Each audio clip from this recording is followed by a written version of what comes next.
all of a sudden, really quite suddenly, there's 1 million people right there. And so the elephants are still doing what they're doing, and they're going into the camp. And in this particular case, actually, 12 or 13 refugees were killed by elephants. Now, there is a really sudden, dramatic change that grew out of a violent situation that had nothing to do with the wildlife, but these two issues have overlapped, and this creates some really interesting dilemmas.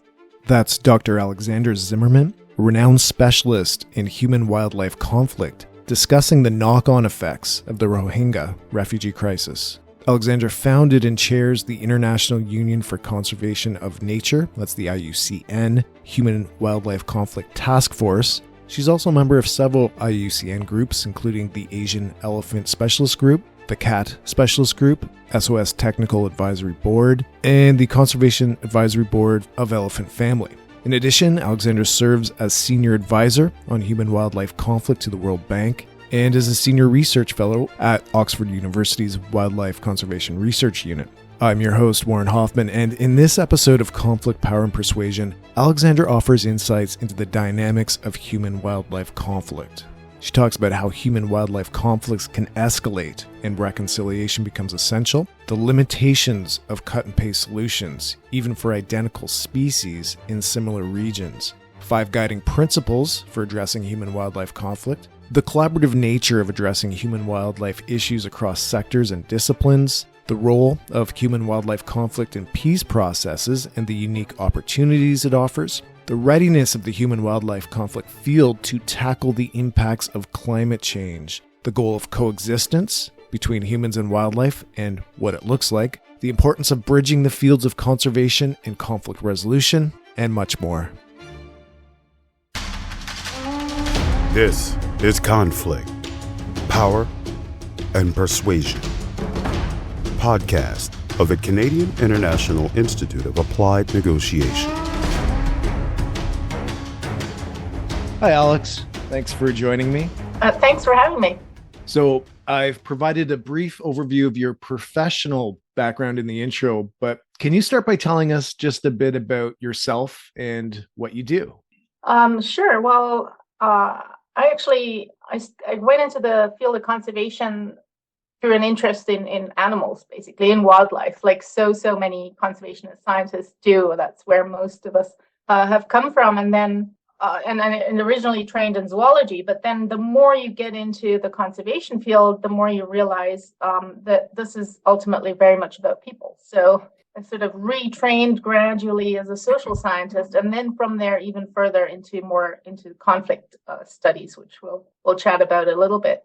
But the one thing that also kind of accompanied that is that I grew up in many different countries in the world, different parts of the world, in Southeast Asia, the Middle East, Europe, and Canada, and then traveled around 60 countries through my work. And it just really struck me, and it keeps on striking me, that there are so many patterns in a lot of these global issues. And yet, at the same time, every situation of conservation or whatever it may be in every place is unique. There's emerging patterns, but there's also uniqueness to it. And so it's just always fascinated me, the number of different disciplines and the number of different situations and contexts and cultures that we can use to piece these puzzles together. I hope to get into all of that. Before we get into the specifics of human-wildlife conflicts, can you tell us a bit about the IUCN's Human-Wildlife Conflict and Coexistence Specialist Group? Sure. So the IUCN, the World Conservation Union, has a number of commissions that specialize on certain large topics in conservation. And then within each commission, you have a number of specialist groups or task forces, different kind of groupings, which are kind of voluntary committees that are made up of usually the top experts in the field of whatever topic it may be. So there are a lot of groups that specialize on certain species, let's say bears or elephants or whatever. And then there's some topic groups like that. And so ours specializes on human-wildlife conflict. And I founded this group around just over 7 years ago. And we have 50 members in that. They're all volunteers, and they all have looked at this topic from different angles. So across that group, we probably cover about 15 or more different disciplines, actually. They're not even all conservation scientists, but they all have a very active interest and a ton of experience in this issue of conflicts over wildlife. And I understand you just released the guidelines fairly recently. That must have been a big piece of work. Yeah, exactly. And so what we did over these past years is, first of all, we kind of collated all the existing knowledge into a web library, which is heavily used. We think that it's used in almost 200 countries, and it's kind of the go-to online free resource on every document you can find on this topic. But then that can be also quite overwhelming for someone who's trying to figure out how to handle these tricky situations. So we then spent several years trying to come up with a global, not quite a manual, but a kind of a how-to in principle guide. And this is actually a standard type of product that you get from the World Conservation Union. So those are called the Guidelines on Human-Wildlife Conflict and Coexistence. It's a document that's about 250 pages long. It's online, and it covers every angle of this topic, and it was put together by 50 of us. And it's the first kind of guide there is to that extent out there. So it's so far, I think people have been quite happy to have this as a start. And we are actually now also getting it translated into 6 more languages. Wonderful. So, yeah. Let's move into human-wildlife conflict then. The definition I have in front of me, which I believe is from the IUCN specialist group, is struggles that emerge when the presence or behavior of wildlife poses actual or perceived direct and recurring threats to human interests or needs, leading to disagreements between groups of people and negative impacts on people and or wildlife. So the definition suggests that human wildlife conflict is essentially disagreements between people triggered by some situation that involves wildlife. So humans might be in conflict with rodents, so to speak, because they're in their homes causing damage. Yet this can be managed lethally, and so many people don't bat an eye. The approach doesn't lead to any significant disagreements among people. It's only when disagreements over that management practice occur, so disagreements between people, that creates the issue. So at its core, human-wildlife conflicts are human conflicts over wildlife. Can you identify how the wildlife component specifically influences these disputes, making them distinct from other conflicts and any unique challenges that they present? Yeah. So first of all, that is a long-winded definition, and it was difficult to actually define human-wildlife conflict. So the name itself is already a little bit problematic because it suggests that the conflict is between humans and wildlife. And to a certain extent, it is. And that's how it presents. Because if you have bears coming into a town, they're either actually causing damage or causing a threat, or they are perceived as being that, then humans will react. And then how they react triggers other humans to react as well. And so you get differences of opinions, disagreements over what should be done. There will be some, just to simplify it, there will be some who will say, well, we should remove or kill the animal. And then there's others who, maybe the conservationists or others, who will say, no, actually it's protected, let's not do that. And that's why the element that you just brought in, if it's a common or even a pest species, there isn't that much conflict often because people are not as likely to disagree what you do about mosquitoes or rodent infestations or whatever. But the minute it is a species that is either protected or it is somehow culturally valuable or someone really cares about, then you get the human disagreements about what do you do about this situation. And then it spins off into becoming a human-human conflict. So it starts with that interaction. Every human-wildlife conflict has a human-animal, something happens, there's some interface. How deep-rooted it then becomes and how complicated is actually then driven by how much disagreement there is on the human side of this situation. Mm-hmm. That's where it gets complicated, because for the vast majority of people who are working in this field who come from a conservation natural sciences background, that's unfamiliar and they're not sure how to deal with it. And some are even quite uncomfortable seeing it through that lens. So there's even a big spectrum of opinions within the conservation sector of to what extent it is all about humans. So it's through attaching value to the species that creates the conflict. So I'm just trying to pinpoint what the wildlife component would specifically, is there a pattern in these conflicts that just, because of the presence of wildlife and people valuing the wildlife enough that they disagree with some sort of management practice or whatever the dispute involves? Would that be the common component across most of these conflicts of this attachment to or a valuing of the species? That's a very strong element to it, yes. So the more the species is either valued or controversial in some way, the more that escalates the entire situation. So if you try and think of an example, but you could have some small species of bird that isn't very well known, but it damages something in some crop or something, and it's a protected species. Fewer people are going to be really worked up about that. And so you will not see that in the press very much. You will not have that escalation of debate over that versus, say, a carnivore, a lion, or an elephant or something, or even something like an otter, which people do love and get more excited about. So yeah, what animal it is does influence it. And how that animal is seen, because we anthropomorphize a lot of the species as well. We like some of them more than others, and some are good and some are bad and so on.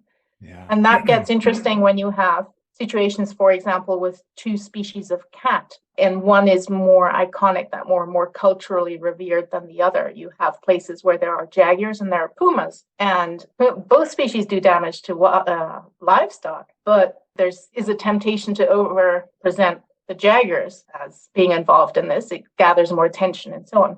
And you have a lot of examples like that around the world. When you have multi-species interactions like that, it does get quite complicated because the attention goes on certain ones much more, and it's not necessarily objective or proportional to the damage. Major cultural component then as well to all these. Yeah. Maybe it's a good time to transition then into your 3 levels of conflict. Sure. So this is a kind of a conceptual model that was developed first in the peace building world.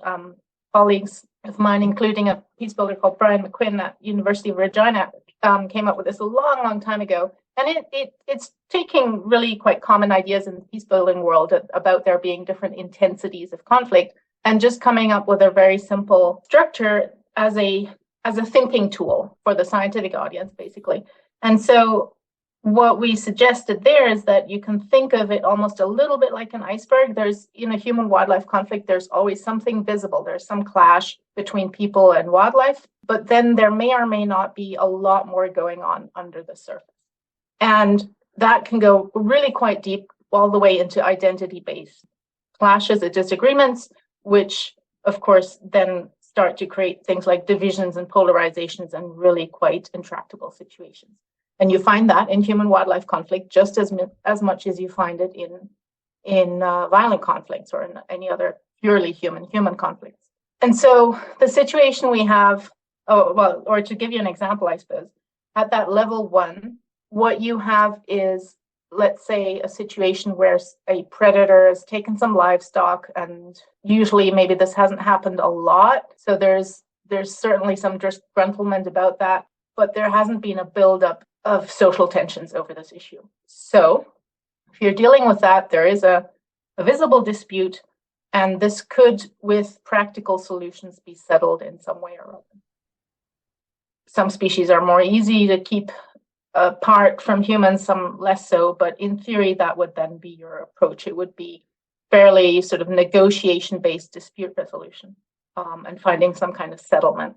So, but if you then have underlying issues, these usually grow over time out of resentments and out of history. And so what tends to happen in conservation, if solutions have been promised and weren't carried through, or there have been misunderstandings and distrust has kind of built up, then tension starts to come into the system. And so you have it presents itself as exaggerated descriptions of the situations, frustration in when you're speaking with the people affected, skepticism, and all sorts of expectations that it is somebody else's problem to solve. So if you're hearing language like these are, someone's community saying to, let's say, an authority, your animals have been here again, and you got to do something about your animals, that's a sign of something underlying, because they're projecting the wildlife onto somebody else to fix this. You wouldn't hear that kind of language in a more level 1 type conflict. And so I would say the vast majority of human wildlife conflicts are roughly at that level. These aren't very distinct categories. It's sort of for a general idea of what you might be dealing with. And so that's where simply putting a practical solution like a fence or a repellent or something isn't necessarily going to do the trick. It might even backfire, because those people who have been affected or dragged into this do not feel that they have been heard, and their concerns and their grievances have not been taken seriously. So then if you go into that lowest level, level 3, then we're really talking about what would be the human-wildlife conflict equivalent of an intractable, deep-rooted, or identity-based conflict. That presents itself in outright hostility, anger, very polarized language, refusal to cooperate. It can even turn very hostile and violent. For example, farmers who have killed a wolf and put the body of the dead wolf onto the footsteps of an NGO or the police station or something like that. This happens. We've seen it happen in parts of Europe, and that is really a very strong gesture of anger, and it's an outcry for it. We are absolutely not putting up with this. And that tells you very clearly that this is about issues far beyond just a wolf. So at that point, you absolutely do not go in with putting up a fence or some sort of repellent, because that would not only backfire, it will do harm. It'll worsen the situation, and the relationships are damaged. And so that kind of situation actually needs entirely different approaches. It basically needs something equivalent to reconciliation and conflict transformation approaches, as you would use in peace building. And those situations do exist in wildlife conservation, sadly. And interestingly, they're very often around wolves. But what we don't want is for more and more of those cases to grow over time. We don't want those sort of level 2s to become level 3s, because we do not have, the years you would need to undo that, if ever. It's just the resources aren't there, the skills aren't there, and it's very, very damaging. So your goal is to get it in a 1 or hopefully a 2 and avoid the 3. Yeah. Is there some clear examples of the violence for those sort of level 3 conflicts? Yeah, violence in the broadest sense, because it doesn't, violence between groups of people is the obvious thing that we think of when we hear the word violence, but actually doing something that is so, taking something that is precious to one group of people, like an animal, killing it and putting it on your doorstep, that is a violent gesture. And it's the violence towards the wildlife in that case, absolutely. It's the persecution of wildlife. But then it's also, it emerges in different formats too. There have been demonstrations about this issue. A few years ago, there was a demonstration in Kenya about elephants. And I believe the actual demonstration turned violent, and people died in that, because then it turns into a clash, a difficult situation to manage. So it can happen, and that's absolutely worst case scenario. And so what I think really I might be jumping ahead here, but I think the really important thing is to get those who are actively working in conservation to understand where this can go, and to start to read those signs. The first really urgent thing to do is for the community, the conservation community, to understand signs of escalation, and then what to do about it. Right. Prevent that 2 becoming a 3. So I guess this is going to vary region to region, but typically who's on the ground in that role to recognize and then I guess maybe we could talk about who might address once it is recognized. Is it biologists, nonprofits, local governments? Who would be in that role in certain regions to recognize that we're in a 1 or a 2 and this needs serious attention now? Yeah, I mean, in the first instance, it's the conservation sector that deals with these conservation issues. And that itself is an interdisciplinary sector. It's composed of many different actors. And so you have a lot of NGOs, conservation NGOs, they're the classic actor in this. You also have researchers and academia. You have a lot of intergovernmental organizations, different branches of the UN, and many others. You have development banks, you have and governments who are all involved in this, as well as the communities and to a lesser extent, private sector. So there's a lot of people who somehow get tangled into these kinds of situations. Now, what happens quite often is that a community, let's say you imagine a classic case, a community is somehow affected by wildlife, there's been damage to their crops. Who are they going to go and talk to? If there's any NGO around or any conservation researchers, they're going to go to them. Or if they can access any local authorities, local government, they're going to go to them. Those are the people they go and complain to. Primarily the NGOs, any conservation individual actors, and then government are the ones who get the brunt of the complaints and the grievances thrown at them. And they're the ones who are then primarily going, okay, we need help here. What do we do about this? And there's an expectation often of the community that those are the ones who need to take action. You know, it's your wildlife. You want this protected, you help us here. Well, let's say they do take action, or they say there's a situation here that, you know, really needs to be addressed. What would be the next steps? Is there, you know, is that something you're trying to establish through the working group, or like through the getting the guidelines out, or, you know, exactly, what can someone on the ground do next?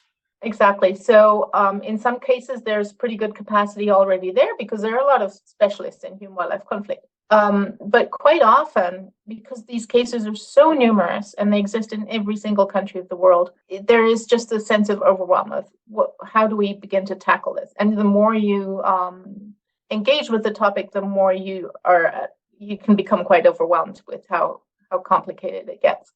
And so that's where, I mean, that is the primary purpose of the specialist group that we created, is to gather and then provide the best guidance on the topic in the most impartial way that we can.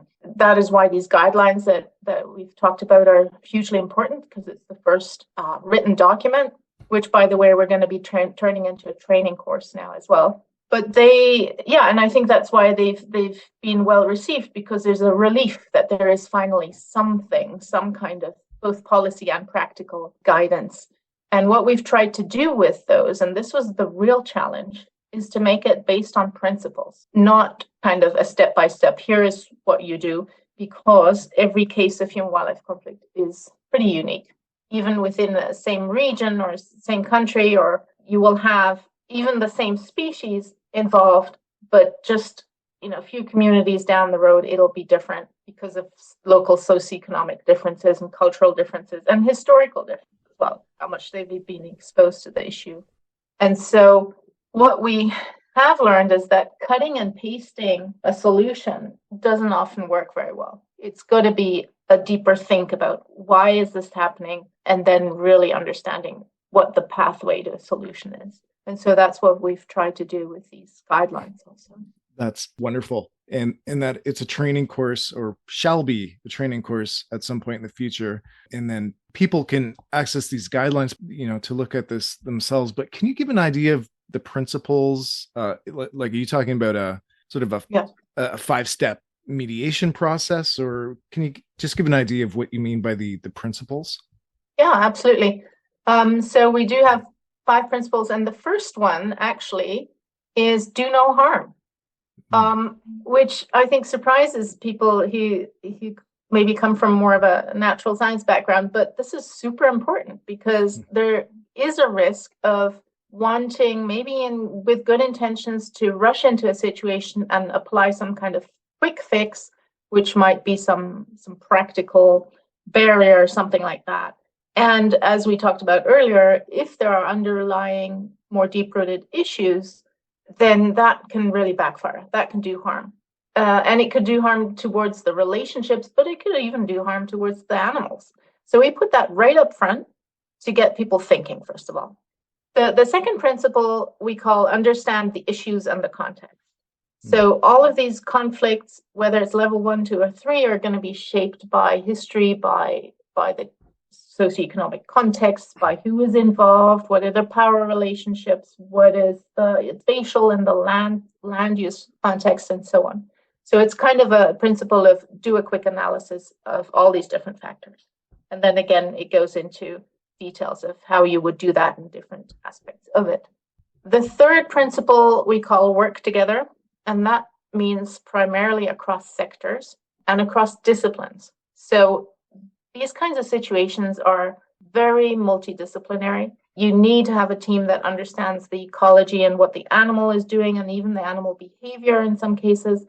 And you need to have members of your team who understand the social community behaviors, the history, the culture, maybe even how to deal with the media if it's an inflamed situation, and how to cooperate and work collaboratively with the media, and all of those different kinds of approaches. So these situations force collaboration, which makes it harder, but it also makes it good, because that's what we need to do in environment and many sectors of society, in fact, for all our problem solving. And the fourth principle, we then go into making sure that all of this is integrated into science and policy. So making sure that as much as possible, these decisions are evidence-based. And I don't just mean on the ecological side, but also on the social side, that the actions taken are thoroughly understood, and that it starts to become integrated into policy at whichever level is appropriate. And this issue of human-wildlife conflict is now at highest level policy because it's now in a UN framework. And the fifth principle is to think about where does this go in the long run? What sustainability is there? For example, quite often there's a temptation to run into financial solutions like compensation. Well, how does that carry on in the long term? Are you going to compensate forever and ever and ever? Or are you going to create a dependence on the presence of mediators? That kind of thinking about exit sustainability, communities taking on the issues and that coexistence aim themselves. That's the essence of that fifth principle. Those are fantastic. Do no harm, the issues and the context work together, integrate it into the policy and science, and then think about the long term. Those are wonderful. Obviously, a lot of thought that went into that and a lot of knowledge about conflicts and conflict theory. A bit more on context here. I just want to shift gears slightly. If this sort of situation is happening in situations where there's been violence, where there's either active violent conflict or the potential for violent conflict, so in peace talks or peace building, how does that added layer of complexity affect human wildlife conflict? Well, that's an interesting question. Generally speaking, where you have situations of violent conflicts, often has to take a bit of a back seat because you have a crisis to deal with. And of course, then there are knock-on effects on what happens with conservation efforts in that region. But I think where we can look at this is what happens when, violence between groups of people, let's say political or a war or something like that, displaces people, or even a refugee crisis, it displaces people. And when you get a displacement of people, there's a knock-on effect on the environment. And let's say that environment contains maybe larger bodied species that are in the area, you could then run into a situation of human wildlife conflict. And we've seen that sort of thing happen. And so this is then where actually things start to overlap and become really messy and full of dilemmas, actually, what to deal with.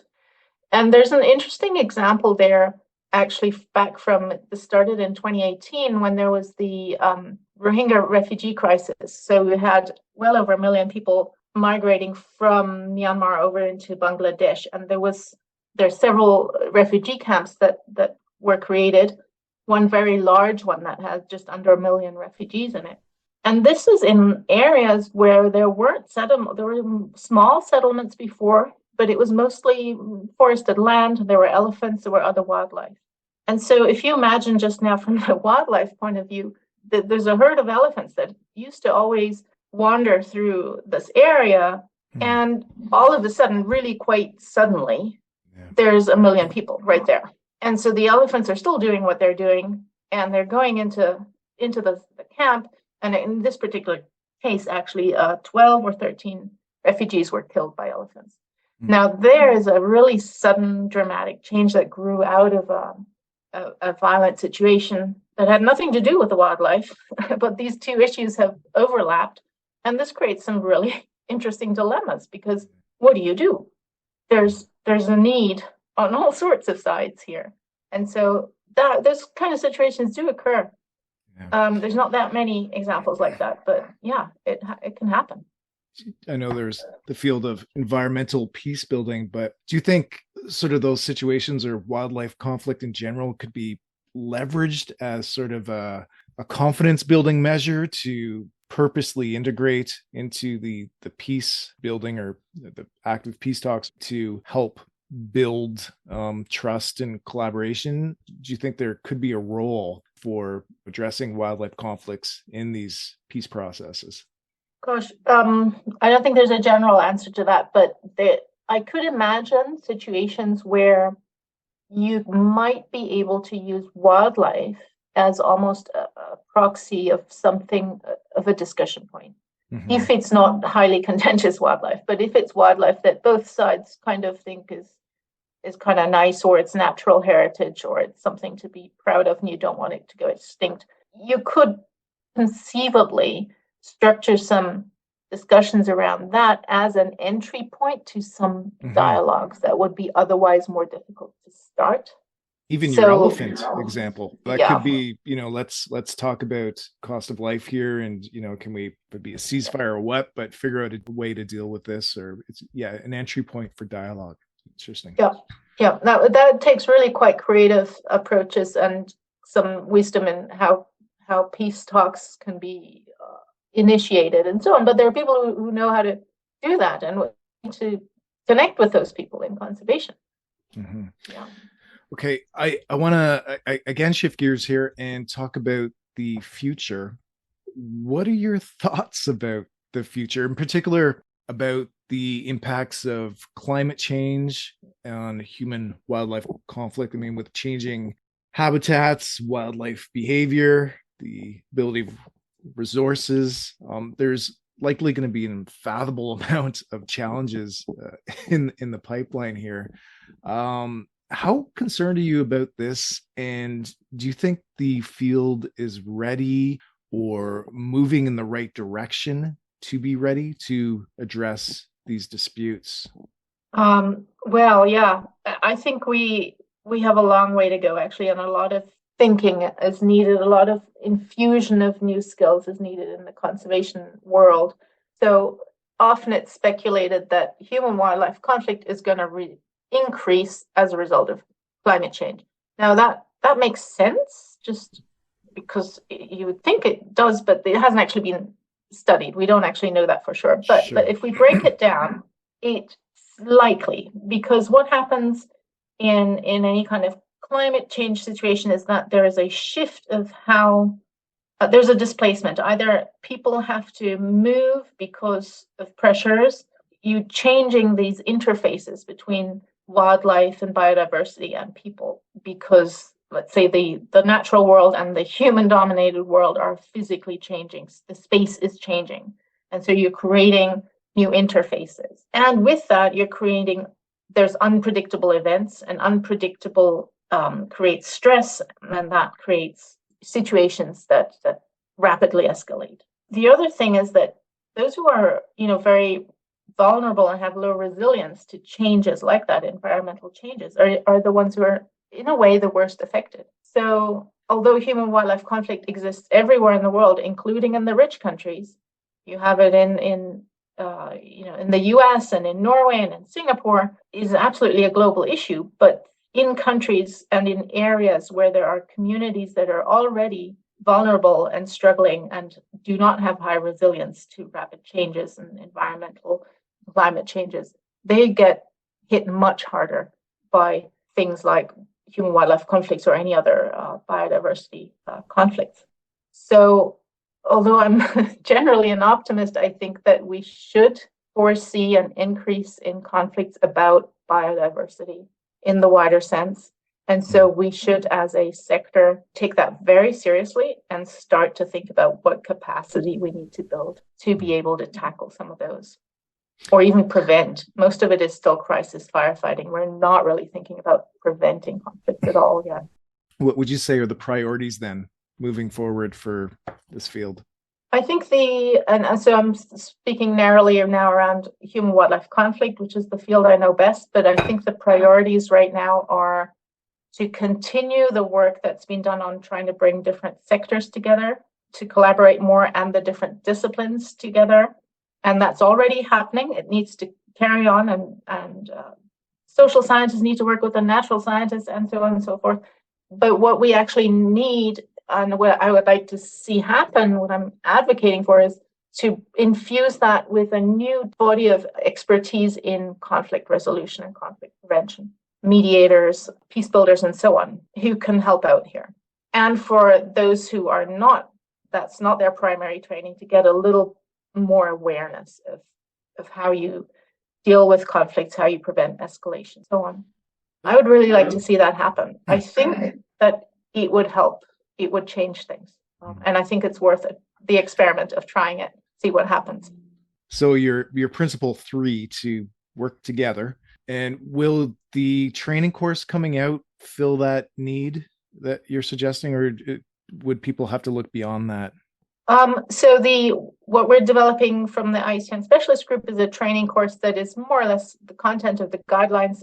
That does include, in fact, in those guidelines, 3 out of those 30 chapters are about conflict resolution. So it does touch on it, along with a lot of other things.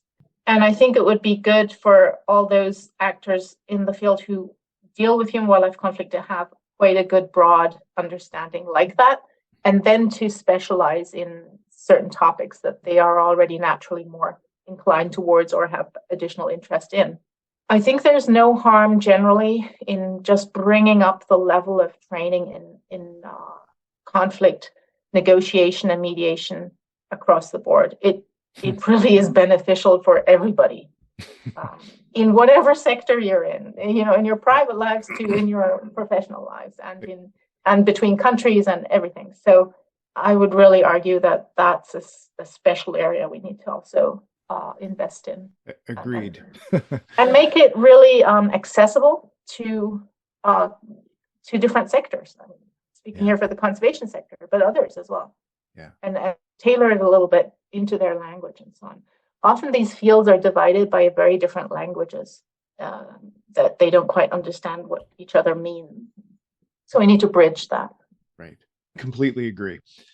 I'd like to wrap up on the idea of coexistence, which is included in the IUCN specialist group name, Human-Wildlife Conflict and Coexistence. So what is coexistence? What does it look like? That's a very good question. We got as far as defining human-wildlife conflict, and we started to try and define human-wildlife coexistence. And we do have a working paper on that, which was done by my colleague Simon Pooley and a team of members who wrote some really interesting thoughts down on that. Now, coexistence, so there's an interesting little history around this. So the term human-wildlife conflict was used for a long time, and somehow there came a point where and a lot of conservation scientists started to rebel against this word. They did not like the word conflict. Scientists think this is a bad word and it shouldn't be used, and it puts their beloved wildlife in a negative light, and it's negative, and we shouldn't use that word, which to peace builders is a little bit puzzling, because they think, well, conflict is conflict. Well, why would you use some other euphemism for it? It's opportunity. Exactly. And that understanding that conflict forces change, and that you can take that opportunity and turn it into positive change, that's not really there. I don't hear that very much in my sector. At the moment, there's this most people really are against the word conflict. And out of that grew the word coexistence, at least in this sector. Of course, it's a much wider word and concept, but there was a bit of a popular movement in the sector to avoid the word conflict and use the word coexistence. And so that's fine too. I completely agree with that, as long as it's used sensibly. When it gets a little bit absurd when people call something coexistence when they really are talking about conflict, but they just don't want to use the word conflict. And they're doing things like talking about incidences of coexistence, and actually it's whether or not something has been damaged. So it can get a little bit convoluted. So we made the decision in the specialist group just to use both words, because we're dealing with both, right? We're dealing with conflict, and we're dealing with either an aim towards coexistence, or we're dealing with maintaining coexistence. And coexistence is this concept of some state of low conflict. In fact, English is not very good at this. In other languages, there are other terms that kind of pinpoint it a little better. In the German language, we use a word. The word for coexistence is actually low conflict togetherness, loosely translated. It's a longer word characteristic of the language, which basically suggests that it is a system in which conflict is low. That's their definition of coexistence. And I like that one, because if we start to think about coexistence as being some rosy, wonderful, harmonious state, it's nice if it is that, but it can't always be that way. And it might go through phases and waves. But basically, I think we can think of coexistence as a state in which there is low conflict, or it's manageable, or it's acceptable and tolerable, and things are fine. And that's the aim. Right. So to try to tie this back to, well, where we almost started, does coexistence, so this state of low conflict over wildlife, mean that we need to work on values, like building appreciation of wildlife? So in a sense, everyone would value a similar management practice so that there's less conflict overall? Yeah, values are hugely important, but values in themselves are also a little bit complex, because you could value wildlife and want to hunt it. That's possible.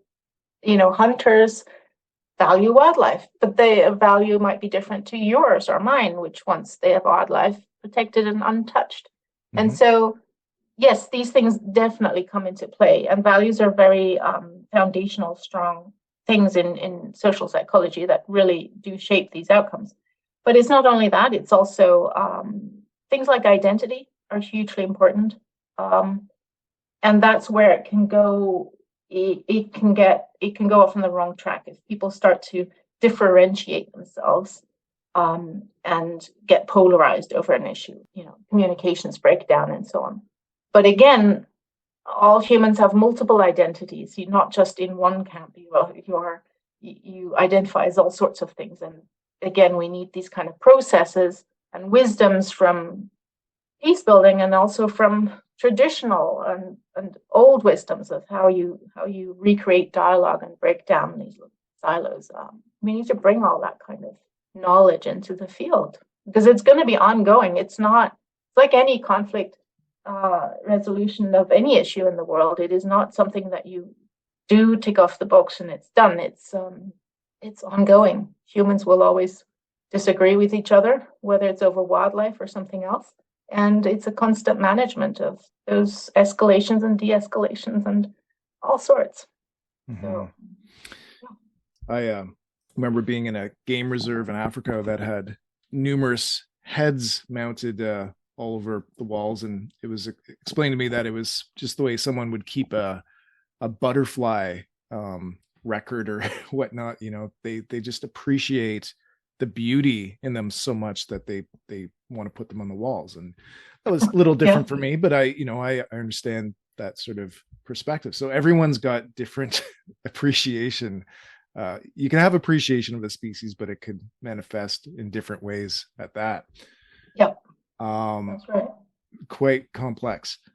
Well, other than consulting the IUCN guidelines, do you have any general tips for mediators or peace builders that may encounter human-wildlife conflict as an issue within the talk? So it's not necessarily the central issue, but there's some sort of, it's present. There's a component. Any general tips at all there? Well, I think that from the conservation sector side, there's very much an interest to build relationships with people in the mediation sector to be able to work together. Often we don't know people in other sectors. So if we start to build some networks and get to know each other, because even if you, let's say you're a conservation scientist who realizes there's a need here for third-party intervention of some sort, that's great. But then, well, the next question will be, well, where do I find a mediator? Right. And who's going to pay for this? And how do we do it? Yeah. And how does it work? Mm-hmm. And so actually, we need to start bringing these fields together. Mm-hmm. And so I could imagine that from the other side, from the mediation world, if they're completely new to the field of wildlife conservation, then they're going to want to understand context better before they get involved and so on. And so let's start just even getting those two professional sectors to talk to each other and find ways to facilitate that. That's what I'd really like to do. Well, congratulations on your work here and your efforts to push this sector forward. It's been a pleasure hearing from you. So thanks so much for sharing your expertise, insights, and your passion for preventing and resolving wildlife conflicts. So thanks again. Thanks so much. It's been a pleasure on my side too. Thank you. Thanks for listening. If you want to hear more from international experts digging into a range of topics on conflict, power, and persuasion, subscribe to your favorite podcast app or visit us at cian.org. That's CIIAN.org.